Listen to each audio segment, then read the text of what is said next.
Muito bom. Amém. Resolvi acabar hoje a série que eu estava fazendo, né? Que eu chamei de Windows, né? Para chamar a atenção. Quando alguém pusesse, né? Pesquisa no Google Windows, aí vai dar lá na nossa série que janelas, né? E hoje o título que eu dei é Abra Janelas. E isso é para nós, tá? É para nós abrirmos janelas. Você já ouviu várias, né? Não ter janela, janela do homem, janela de Deus, janela da salvação, janela do conhecimento, janela do amor, que foi semana retrasada, e hoje eu vou encerrar com esse abra as janelas, e não é a sua agora, agora é a janela das pessoas que estão em volta de você. Eu queria ler 2 Reis, capítulo 6, toda essa série foi baseado nesse texto, 2 Reis 6, 16, que diz assim: o profeta respondeu, não tenha medo, aqueles que estão conosco são mais numerosos do que eles. E Eliseu orou, Senhor, abre os olhos dele para que veja. Então o Senhor abriu os olhos do rapaz, que olhou e viu as colinas cheias de cavalos e carros de fogo ao redor de Eliseu. Vamos orar. Senhor, fala aos corações que aqui estão, Senhor, que haja, Senhor, em nome de Jesus, ó Pai, decisões, Senhor, de enxergar além daquilo que nós estamos enxergando, para aqueles que já estão no Teu reino, Senhor, que seja assim, para aqueles que não estão, Senhor, que as escamas dos olhos caiam, Senhor, e que eles abram os olhos, que nós possamos ser os instrumentos, Senhor, para que isso aconteça. É o que nós pedimos em nome de Jesus. Amém. Então, nós temos fases na nossa vida cristã, e Paulo, né, definia isso como crianças espirituais, jovens espirituais e adultos espirituais. Então, nós temos fases. Todos nós passamos por fases, né? E aí, nós precisamos entender, né, que precisamos seguir sempre adiante. Mas agora, dentro daquilo que nós recebemos de Deus, você recebe dessa igreja, através do Jornada do Conhecimento Bíblico, você tem que agora fazer a sua parte. Você tem que ser produtivo. A nossa vida espiritual ela tem que ser produtiva para o Senhor. Nós precisamos fazer. É tipo assim, o que você recebeu, você precisa dar. Nós precisamos ter essa ideia, né? E aí nós precisamos entender que um dia alguém apresentou a gente a Jesus. Talvez você nem saiba quem orou por você, mas alguém apresentou você a Jesus. E é por isso que você está aqui. Ou alguém orou, ou falou diretamente, né? Eu sei quem foi. Foi a minha irmã mais velha. Aliás, é a que cuida lá da ANV, né? Das crianças lá de Teresópolis. Ela que é diretora da ANV. Ela é que introduziu na igreja.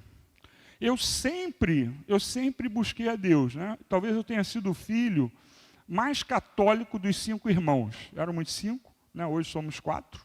Um é falecido. Dos 5, talvez eu fosse mais católico. E eu ia sozinho à igreja. Os outros eu não via acontecer isso. Eu não lembro deles fazerem, né? E teve até uma fase que a minha mãe ficou com câncer, né? E ela faleceu depois, veio a falecer. Mas nessa fase eu ia sozinho, não ia com ela. Eu ia sozinho, escolhia, né, o padre que eu queria ouvir. Então, eu sempre gostei muito da pessoa, né, na parte de chamar de homilia, né? Na parte de homilia, quando ele expressa aquilo que está na Bíblia e explica o que ele está lendo, e aí eu escolhia o padre que eu queria ouvir por meio disso, por meio de que qual padre, né, na minha concepção, falava melhor nessa parte. E aí, a minha irmã se converteu, e aí, né, os filhos, toda a família, como está escrito na Bíblia, toda a minha família se converteu depois, né? O último foi o que faleceu, né? Era o segundo da linhagem, era um pouco abaixo dessa minha irmã mais velha, e ele veio a falecer, mas antes dele falecer, graças a Deus, ele entregou a sua vida para Jesus, e eu vou encontrar com ele no céu, graças a Deus, né? E ele tinha uma vida desregrada, toda errada, e houve uma mudança de vida na vida dele, foi maravilhoso isso, né? Então, só que aí alguém fez algo por nós. Quem fez isso, saiba, tem um preço estar no reino de Deus. Tem um preço, não tenha dúvida disso. No passado, ou em alguns países, né, no passado, havia morte por causa disso, se entregar para Jesus. Em alguns países hoje ainda há. Então, países árabes, alguns mais radicais, você pode ser morto por causa disso. Há um preço, mas aqui entre nós, gente, o preço é só ficar ouvindo que eu sou chato. É só eu ficar ouvindo que eu sou fora da realidade. Sabe, o preço é muito pequeno e a gente não faz. Talvez até por isso que a gente não faça o que deveríamos fazer. Porque o preço é pequeno e a gente precisa fazer. A gente precisa produzir, porque daquilo que nós recebemos a gente precisa passar. É o serviço cristão, e o maior dos serviços cristãos, maior dos serviços cristãos, é justamente isso: guiar aqueles que não conhecem ainda a Deus. E aí saiba que muitas vezes a pessoa diz que conhece, na verdade a interação, né, com Deus, o contato com Deus, ele tem que ser buscado, e cada vez mais. E eu era católico, eu ia na igreja, até hoje eu sei músicas lá, né, da igreja católica, que eu gosto, inclusive, né? Quem já foi católico aqui? Quem conhece a música? Prova de amor maior não há. Quem levanta a mão aí? Ninguém conhece a música? Do que dar a vida pelo irmão. Caramba! Essa música é famosíssima. Tá bom, oração de São Francisco. Onde houver ódio, que eu leve o amor. Puxa, até que enfim alguém... Então, sabe, a gente... alguém chegou e me apresentou, porque eu estava lá, mas eu queria algo mais. Na verdade, minha mãe ficou preocupada, né? E foi ao padre. Aí o padre perguntou: qual é a igreja? Ah, Nova Vida. Aí, pode deixar, ele vai estar bem. Ele provavelmente já conhecia, né, o fundador da igreja, o bispo Roberto, talvez até ouvisse ele, né? Mas o que importa é que nós temos um serviço a fazer, apresentar Jesus para essas pessoas. E essa é a última fase. Por isso que eu falei, eu vou encerrar aqui. Essa é a última janela, e a janela que a gente vai abrir não é a nossa, é de quem está à nossa volta. Que nós vamos abrir, não, que nós vamos ajudar a ser aberta. Então, o serviço cristão é feito por nós para levar pessoas que são cegas espirituais. E aí o que aconteceu? Eu era católico, mas não tinha, né, uma intimidade com Deus como eu depois passei a ter. E aí um dia eu estava num culto, segunda-feira, eu ia segunda, quarta, sábado, que eram os jovens, domingo, de manhã e de noite. Eu quando estava de férias, né, eu passava na igreja, ainda ajudava lá, tinha umas coisas lá dentro que eu ainda ajudava durante a semana, né?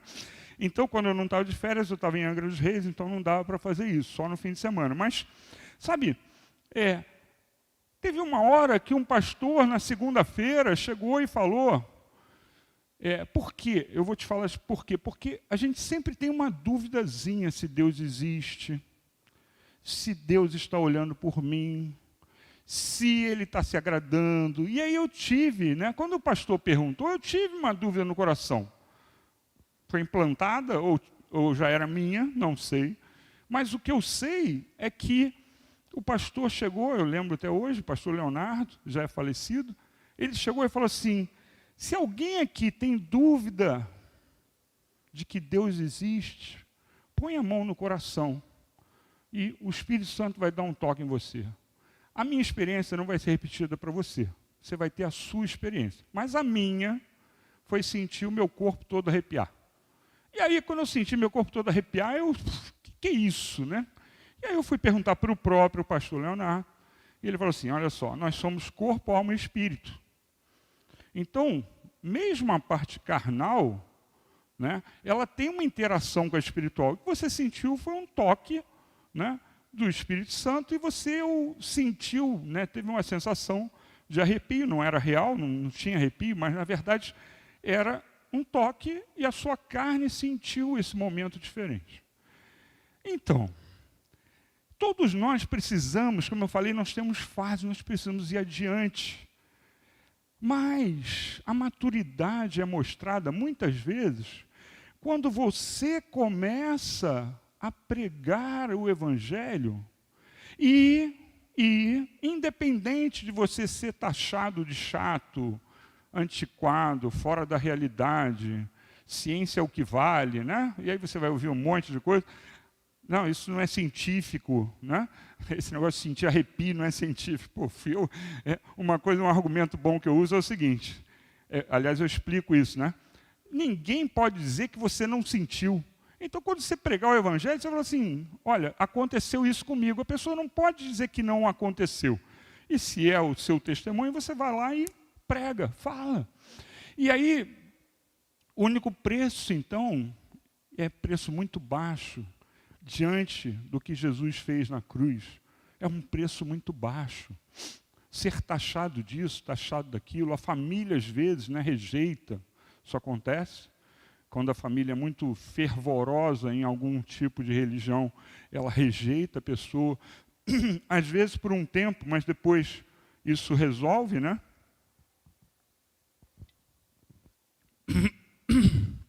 Perdão. Eu não estou completamente recuperado ainda. Mas, então, a família às vezes rejeita, mas é uma coisa que nós temos que passar, isso mostra amadurecimento. E é um serviço, alguém fez por você, e você precisa fazer por outro. E Eliseu, voltando ao texto original, fez isso. Quando ele chega, né, e aí eu quero começar do início, 2 Reis 12, 2 Reis 6, 12, para você entender o iniciozinho disso, né? Eu até, não é NA não, bota NVI, por favor. Agora que eu vi que está na NA. Bota NVI, todos os versículos eu puxei da NVI, tá? Então, o que acontece, eu ia fazer janela dos milagres, eu ia fazer outra janela, eu falei, não, está se estendendo demais, eu não gosto muito disso, tá? Um dia eu posso usar para isso especificamente, mas fora de uma série, né? Então, aqui está o início. E aí eu quero que você preste atenção que tudo o que aconteceu, que está descrito aqui, o servo de Eliseu viu também. Então, aí você pode dizer assim, não, mas o meu parente está vendo o que está acontecendo comigo. Aconteceu isso e Deus fez um milagre. Às vezes não adianta. Está acontecendo e a pessoa não enxerga. Então, por isso que eu peguei do início, para você entender. As coisas estão acontecendo na sua vida. Não, ele está vendo, é o meu testemunho. Tá. Não, você tem que chegar e falar. Você tem que chegar e confrontar, você tem que chegar e dizer assim, abra os seus olhos espirituais. O que foi que aconteceu? Então, desde o início, olha só, respondeu, isso aí é o rei, né, perguntando ao conselheiro dele, como é que Eliseu sabia de tudo que estava acontecendo, como é que o rei de Israel sabia de tudo que estava acontecendo, e ele ficou com receio que tivessem espiões, e aí, olha como é que se desenrola a situação. Respondeu um dos conselheiros, nenhum de nós, majestade, está informando, né, ao rei de Israel. É Eliseu, o profeta, que está em Israel, que revela ao rei de Israel até as palavras que tu falas em teu quarto. Ordenou o rei, descubram onde ele está, para que eu mande capturá-lo. Quando lhe informaram que o profeta estava em Dotã, ele veio para lá, ele enviou para lá uma grande tropa com cavalos e carros de guerra. Eles chegaram de noite e cercaram a cidade. Agora, para antes de ler o 15, entenda.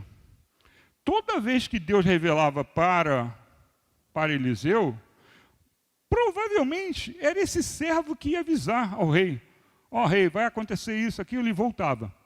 Esse servo, ele participou, por isso que eu estou falando, minha família sabe. Não sabe não, porque os olhos estão vendados.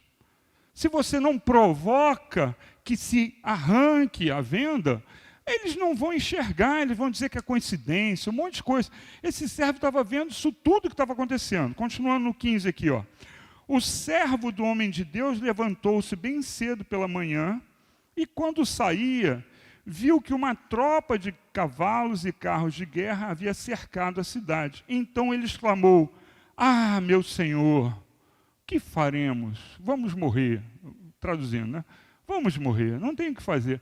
Esse servo participou de tudo, ele viu muita coisa, ele viu o profeta fazendo um monte de coisa, no entanto, ele não enxergou. E aí, voltando ao que eu falei do serviço, não há maior dádiva que você possa dar, dádiva dar, né? Não há maior presente que você possa dar a uma pessoa do que apresentar Jesus Cristo para ela. Não há melhor presente na terra. Jesus chamou, né, a salvação, ou a busca da salvação, ou encontrar a salvação, a um tesouro escondido, pérolas escondidas. É porque é exatamente isso. Porque essa vida, eu estou com 60, em janeiro eu faço 61. Estou com 60, essa vida vai embora.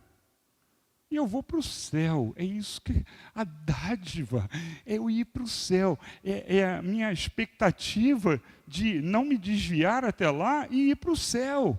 Então, a maior dádiva que você pode dar para uma pessoa não é um apartamento, não é um carro, não é educação. Os pais ficam muito preocupados, tem que dar educação para o filho. Meu Deus, tu tem que apresentar Jesus. Desculpa, vou falar assim meio grosseiro. Está preparado para a minha grosseria? A educação que se dane. Claro que meus filhos, os dois estão na faculdade, um terminou e o outro ainda está na faculdade. Claro que eu quero que ele tenha uma boa educação. Mas não é o foco da minha vida, nem pode ser a vida deles. O foco não pode ser esse. E aí a gente desvia, e aí você entenda, a melhor coisa que você pode dar para alguém é apresentar ela a Jesus. E você fica preocupado porque vão falar de você, vão te chamar de maluco. Que chamem de maluco. Que chamem. Eu sofri muito, né? Nem todas as vezes eu falo, eu sou oficial da Marinha da Reserva. Eu sofri demais, desde 15 aninhos, em Angra dos Reis, afastado de todo mundo, tomando trote. E eu tinha me convertido um ano antes, eu me converti com 14. Eu sofri muito, os oficiais faziam pressão para eu desistir. Olha, vocês não têm ideia. E eles eram obrigados a deixar os evangélicos se reunirem, né? E eram várias igrejas diferentes, né? Um deles que se reunia lá, está ali, ele não tem muita cobertura. Ele era um deles, né? Ele entrou depois, 16 anos, né, João? 16, né? Ele entrou, ele não lembra disso, mas eu lembro bem. Ele diz que não, mas ele entrou com medo de uma pregação do Apocalipse, né? Ele não lembra disso, que eu já perguntei para ele. Eu lembro até onde eram aos Wells lá. Mas, sabe, a gente era muito pressionado. E a gente resiste, você precisa resistir. Então, o que importa se tinha uma pressão? O que importa? Uma vez perguntaram, não vou nem falar, não. Me perguntaram um monte de bobagem, fizeram muita pressão. Gente, mais pessoas como João Carlos, né, que depois foi para a nossa igreja, né, morava perto de mim, então a gente foi para a mesma igreja, ele foi para a minha igreja, né, mas outras pessoas tantas se converteram. Hoje eu tenho amigos que, poxa, eu fico muito feliz, que eles eram da pá virada. Você não conhece esse termo, mas da pá virada. Olha, e hoje estão com o Senhor, que bom, que maravilha, né? E parte disso, né, um deles ia de carro comigo, esse que era o mais da pá virada possível. Ele me dava carona, porque ele tinha carro, eu não tinha na época, ele me dava carona para ir para Copacabana. Então, sabe, e eu fui falando, e alguma coisa ficou. Aí eu falava, eu não ficava quieto. Hoje ele está com o Senhor, graças ao bom Deus. Então, nós precisamos dar. Você quer dar o melhor de si para o seu filho? Não é o seu dinheiro, nem a educação. É o Senhor. Esse é o melhor de si para o seu filho. Não é fazer as vontades dele, não. É levar ele a entender quem é Deus, é orar e você pedir a Deus para que as suas mãos, quando você orar, ele sinta algo diferente. É isso que você precisa fazer pelos seus filhos, pelo seu marido, pela sua esposa. É isso. E Eliseu, ele se dedicava a ensinar aquele servo. Não era só um servo, era um discípulo. Então, ele ensinava aquele homem, né, ele acompanhava a vida, ele ajudava, Eliseu acompanhava a vida do rapaz, ele ajudava aquela vida a, de alguma forma, entender, evoluir, né? E ele ajudava a ver esse mundo espiritual, que muitas vezes a pessoa não consegue enxergar se não tiver uma ajuda. E não só isso, mas isso é anos antes de Jesus, mas Jesus dá uma ordem para nós. E aí entenda, essa ordem passa por fazer isso, falar de Jesus para os outros. E a ordem está lá em Mateus 28, 19 e 20. Olha o que está escrito. Está assim: portanto, vão e façam discípulos. Preste atenção. Fazer discípulo quer dizer do que não era se transformar. Discípulo dele, não só dele, mas de Jesus principalmente.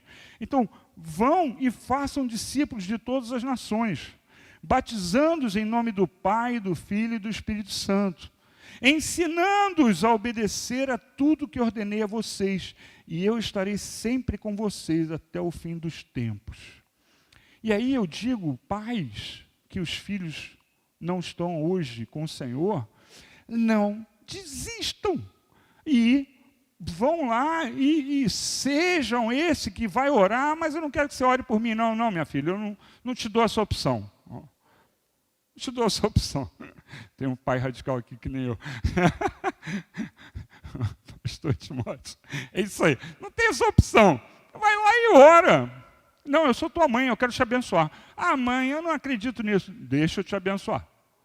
E alguma hora ele vai ver que Deus vai livrar ele, por exemplo, de um acidente. Esse filho, essa filha, vai livrar ele de algo. E vai perceber Jesus. É isso, e não importa a idade. Ora até o final. É que nem eu estou orando pela minha... ainda não veio a marcação. Talvez Deus esteja postergando a cirurgia da minha artrose aqui, né, para tirar, botar um mecanismo, para eu ser curado. Ora pela cura, eu não quero entrar na faca, não. Se puder, eu quero ser curado antes. Então, aliás, eu não sei se eu falei para vocês, mas disseram para mim que uma pessoa tinha, né, artrose. No nível que eu estou, que a cabeça do fêmur já não tem 1/3 dela, né? Não sei se é embaixo, em cima, do lado, mas não tem 1/3 da cabeça. E tem uma pessoa que tinha a mesma situação, falou assim, olha, pastor, meu pai tinha isso e ele não conseguia andar. Então, sabe, já é um milagre eu estar em pé aqui. Tá? Eu não sou médico, mas foi o que me disseram, que já é uma coisa muito boa eu conseguir ficar em pé. Né? Eu não tomo remédio para dor, é raro ter dor. Claro que eu também não exagero. Quando eu esqueço e levanto um peso, aí eu sinto. Né? Mas... né? Ir andando até a loja e voltar, eu fiz isso, né? Eu sinto um pouquinho quando eu faço isso, eu esqueço, né? Porque não dói, né? Aí eu vou e faço e é isso. Mas, voltando, orem para que Deus abençoe seus filhos e eles sintam a presença de Deus por meio de você, seja instrumento. E isso foi a última ordem que Jesus deixou, gente. É tão importante que foi a última ordem que Jesus deixou. Vão e façam discípulos. Ou seja, mostrem Jesus, mostrem o reino, mostrem a possibilidade que a pessoa tem de chegar ao céu e estar com Jesus. Isso é importantíssimo. E as pessoas não dão valor porque vão ser discriminadas, vão falar isso, vão falar aquilo. Meu Deus do céu, deixa para lá. Pede para o Senhor agir. Amém? Então, Eliseu, ele foi um líder para esse discípulo. Ele abriu os olhos, as janelas daquele discípulo. Aí eu quero ler o 16, 17 de novo. Olha só. Depois de acontecer aquilo tudo, o discípulo está com medo. Aí Eliseu fala assim, o profeta respondeu, não tenha medo, aqueles que estão conosco são mais numerosos do que eles. E Eliseu orou, Senhor, abre os olhos dele para que veja. Então o Senhor abriu os olhos do rapaz, que olhou e viu as colinas cheias de cavalos e carros de fogo ao redor de Eliseu. Ele só conseguia enxergar por interferência. como na vida daqueles que estão à nossa volta, muitas vezes a gente vai precisar mostrar o beabá, o mais simples. Olha aqui, ó, Deus existe. Ah, mas a ciência diz que eu evoluí de 4 amebas que tomaram um choquinho, tinham um caldo, né, proteico, e aí tomaram choque, tá, ó, ok, isso a gente vai discutir lá em cima com o próprio Deus. Mas que Deus criou o ser humano, disso eu não tenho dúvida. E aí a coisa se desenrola e você vai conseguir mostrar a importância de Deus na vida dessa pessoa. Eliseu, direcionou, ajudou a enxergar aquele servo que não via e ajudou a conhecer o poder de Deus e aí a confiar em Deus. O que poderia ter acontecido? Olha para mim, quando eu perguntar isso, eu quero que você pense no seu parente que hoje não crê, no seu amigo que hoje não crê. E aí eu vou dizer para você, o que poderia acontecer com aquele discípulo se Eliseu não tivesse agido na hora certa? Tipo assim, olha para mim. Ah, mas esse cara, já mostrei várias vezes, não vou mostrar mais não. Se Eliseu tivesse feito isso, ele já viu Deus falando comigo, eu fui avisei ao rei. Se Eliseu tivesse essa postura errada, como nós podemos ter, eu já falei, quando eu ouço isso, eu falo, então fala mais. Eu já falei para o meu parente, então prega mais, fala mais. Está falando pouco. Porque é uma hora, é um clique na cabeça, gente. É um momento em que você fala uma frase simples, Deus é bom, Deus é amor. E dá um clique, porque o Espírito Santo é que vai atuar, não é você. Né? Você tem que abrir a sua boca, e quem vai agir é o Espírito Santo. Então você não sabe a hora, não pare de falar. Eliseu, se tivesse feito a coisa do tipo, já falei para ele vê, estou sem vontade de falar de novo, não tinha havido o abrir, né, da janela daquele servo. Ele não teria visto. Ele podia, por exemplo, fugir, e como eles estavam cercados, ser morto pelo inimigo. O seu parente pode fugir e ser morto pelo inimigo. Então, você tem que entender, quando você não fala, e eu espero que isso não aconteça com você, preste atenção, eu espero que não aconteça com você, mas uma pessoa que você não falou vai e morre, e você pensa assim, puxa, e também não adianta isso, tá?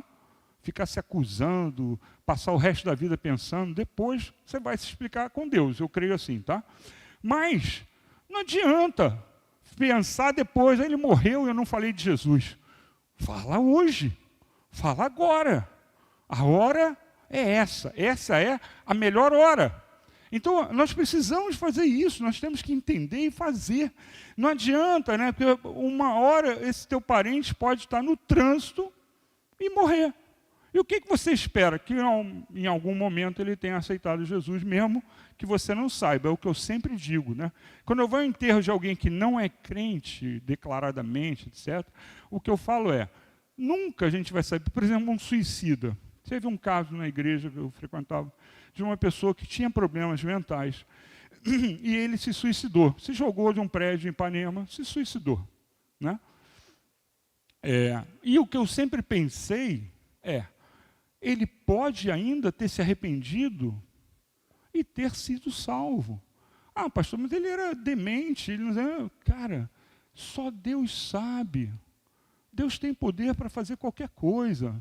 Deus chega e tem pessoas no interior do Amazonas que um pastor amigo nosso, pastor Mário, lá da igreja de Manaus, hoje ele está com problemas sérios na perna, mas ele rodava muito as aldeias e tal.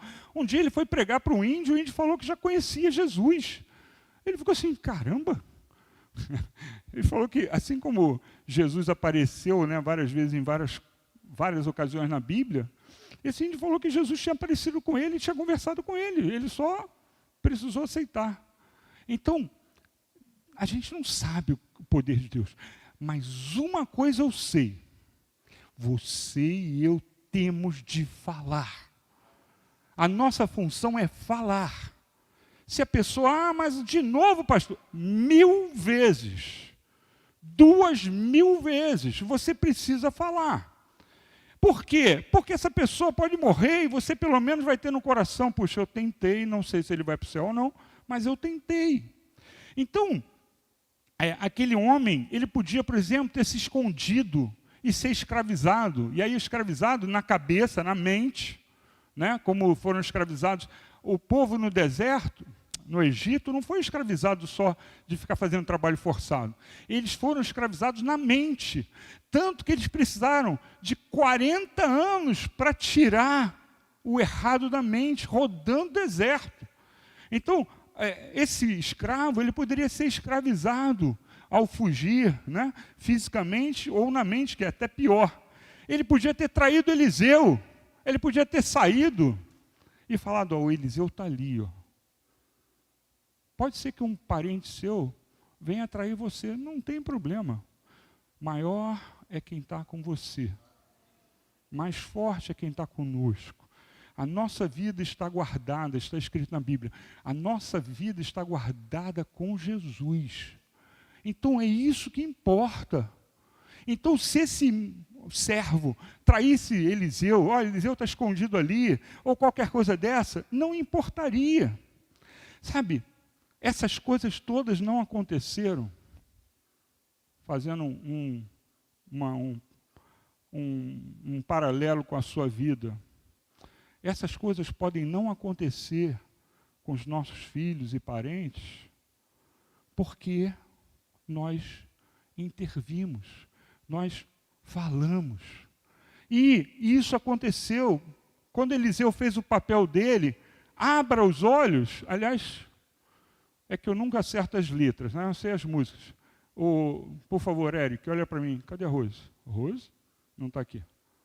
Saiu, está lá, tá. Abra os olhos do meu coração. Feito? Para terminar.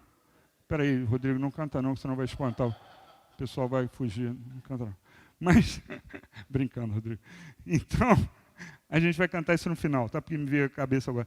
Nós precisamos fazer o nosso papel, é porque Eliseu fez o papel dele, foi que aquele homem não agiu errado.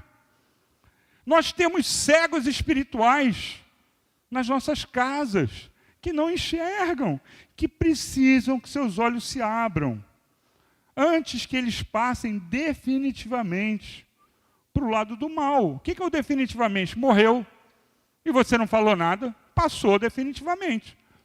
Claro que a gente não sabe, mas provavelmente isso vai acontecer com muita gente. E aí eu quero que você entenda, para terminar, estou terminando. Deus levanta homens para fazer diferença. Homens e mulheres, né? Para fazer diferença, para abrir janelas, para ter coragem de falar o que precisa ser feito, para cumprir o seu papel, porque a nossa voz vai ser contrária ao mundo. Por quê? Porque o príncipe, quer dizer, principal deste mundo é Satanás. Porque esse mundo jaz no maligno. Por todas essas coisas, a nossa voz vai ser sempre contrária à voz do mundo. E também, e eu quero mostrar isso num texto, aos lobos dentro da igreja. Porque eles existem. E aí tem lobos corrompendo a cabeça de pessoas. Talvez a gente precise falar com uma dessas pessoas. E aí você tem que, não vai confrontar o pastor dele, né, padre, sei lá. Você vai confrontar as ideias com a Bíblia, mas para isso você tem que estudar, né? E aí eu queria ler Oséias capítulo 4, para terminar, Oséias capítulo 4, versículos de 1 a 9. Oséias 4, de 1 a 9. Eu quero que você entenda que eu trouxe esse texto, mas eu quero que você entenda você, dentro da sua casa, ouvindo coisas erradas, e você tendo que falar de Jesus, você tendo que mostrar o Evangelho, mostrar a salvação para essa pessoa, como é que ele chega à salvação. E aí você imagina agora o que Oséias passou, e ele foi um homem de coragem. Nós precisamos ser homens e mulheres de coragem. Existe um versículo da Bíblia, está lá no Apocalipse, que diz que os covardes não herdarão o reino de Deus. Você sabia disso? Depois você procura a palavra covarde na Bíblia. Os covardes, os que ficam com medo de ser rejeitado, eles não vão. Gente, a gente precisa ter ousadia. Oséias capítulo 4, versículo 1 diz assim: Israelitas, ouçam a palavra do Senhor, porque o Senhor tem uma acusação contra vocês que vivem nesta terra. A fidelidade e o amor desapareceram desta terra, como também o conhecimento de Deus. Só se vê em maldição, mentira e assassinatos, roubo e mais roubo, adultério, e parece que está falando de hoje, né? Adultério e mais adultério. Ultrapassam todos os limites. E o derramamento de sangue é constante. Vide, né? Tantas pessoas morrendo de balas perdidas e encontradas, né? Por isso, a terra pranteia, e todos os seus habitantes desfalecem. Os animais do campo, as aves do céu e os peixes do mar estão morrendo. Olha só, a tal da natureza que o pessoal fica falando é consequência do homem, mas não é consequência do homem direta, é porque há algo espiritual por trás disso. Entenda, tá? Porque aí ele não estava falando de ecologia, proteção da Amazônia, não. Ele está falando que a consequência do homem não estar buscando a Deus faz isso aqui. Eu vou ler o 3 de novo. Por isso, como consequência, a terra pranteia e todos os seus habitantes desfalecem. Os animais do campo, as aves do céu, os peixes do mar estão morrendo. Eles não podiam estar influenciando os peixes, não. Algo espiritual. Versículo 4. Mas que ninguém discuta, que ninguém faça acusação, pois sou eu quem acuso os sacerdotes. Então que ninguém faça isso, porque sou eu o Senhor que está falando contra os lobos, né, dentro da igreja, os sacerdotes. Vocês tropeçam dia e noite, os profetas tropeçam com vocês. Então ele agora está falando do povo, dos profetas e dos sacerdotes. São 3 classes aqui, ó. Vocês tropeçam dia e noite, os profetas tropeçam com vocês, por isso destruirei sua mãe. Isso é simbólico, né? Vai destruir o geral, quem gera, né? Meu povo foi destruído por falta de conhecimento. Meu povo foi destruído por falta de conhecimento. Sabe por quê? Uma das coisas que eu saí da igreja católica é porque lá não se valoriza o conhecimento. Poucas pessoas têm. E é uma coisa tipo assim, se você conhece, você pode interpretar, e agora você pode estar questionando a mim, agora, nesse momento. Só que isso não é a melhor solução. A melhor solução é você me perguntar e a gente discutir. Então, o povo foi destruído por falta de conhecimento. Uma vez que vocês rejeitaram o conhecimento, eu também os rejeito, como meus sacerdotes. Então, agora ele está rejeitando os sacerdotes, os lobos, né? Uma vez que vocês ignoraram a lei do seu Deus, eu também ignorarei seus filhos. Quanto mais aumentaram os sacerdotes, mais eles pecaram contra mim. Trocaram a glória deles por algo vergonhoso. Eles se alimentam dos pecados do meu povo. Eu quero que você preste atenção nessa frase agora. Perdão. Eles se alimentam dos pecados do meu povo e têm prazer na sua iniquidade. Há uma simbiose. Há uma troca. O povo era corrupto, os sacerdotes eram corruptos, os profetas eram corruptos, e ficava tudo ali. E não tinha uma voz que clamasse, a não ser Oséias. Vocês entenderam? Então, eles se alimentam dos pecados do meu povo, eles, os sacerdotes, e têm prazer na sua iniquidade. Porque se está tudo ruim, ninguém vai acusar ninguém. Se na sua família está todo mundo indo para o buraco, ninguém vai dizer, estamos indo para o buraco. Essa é a questão aqui.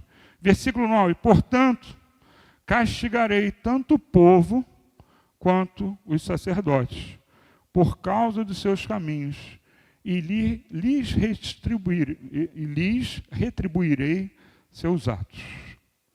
A hora é agora. Saiba que o mundo vai piorar cada vez mais. Vai haver um tempo, pode vir para cá, pode vir. Rose também, pode subir.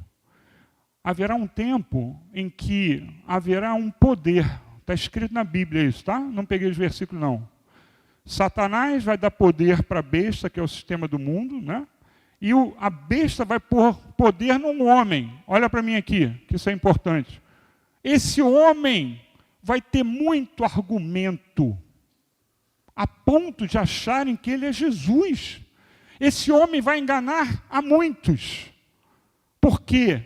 Porque ele vai ter uma capacidade posta indiretamente pelo próprio Satanás. Um poder para enganar.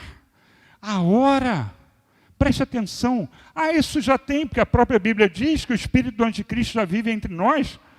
O espírito do anticristo já está entre nós, ele já existe. Você vê as tentativas de botar aborto legalizado e não sei o quê. Isso já existe, já está entre nós, mas ainda não está tão intenso quanto vai ser. Então, a hora de você chegar para o seu parente e conseguir falar com ele sobre Jesus é agora. Se você tem filhos, pequenos principalmente, preste atenção, vai ter uma hora que seus filhos vão dizer, não, o anticristo é que está certo. Sabe? Vai ser mais duro. A hora é agora. Impõe as mãos sobre seus filhos. Ore por eles, mesmo que eles fiquem tirando a mão, tu pega aí, pô! Né? Tu tem que ter mais força, então manda alguém segurar eles. Mas impõe as mãos. Porque a hora é essa. A hora é essa.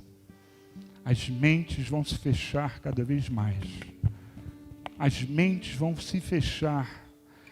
E os que estão cegos vão ficar cada vez mais cegos. E você vai perder a oportunidade. E para fazer tudo isso, você tem que ter coragem. E para ter coragem, uma das coisas que a gente precisa fazer é tomar a ceia. É nos fortificar espiritualmente. E você vai ser convidado a isso. Nós vamos cantar uma música, depois eu vou chegar aqui na frente. Vou pedir, Pedro, vem aqui para borrifar depois. Não precisa ser agora, só na hora da ceia, tá? E aí, só por prevenção a gente vai fazer isso, tá? Para você não tocar no pão e etc. e tal, do outro. Amém?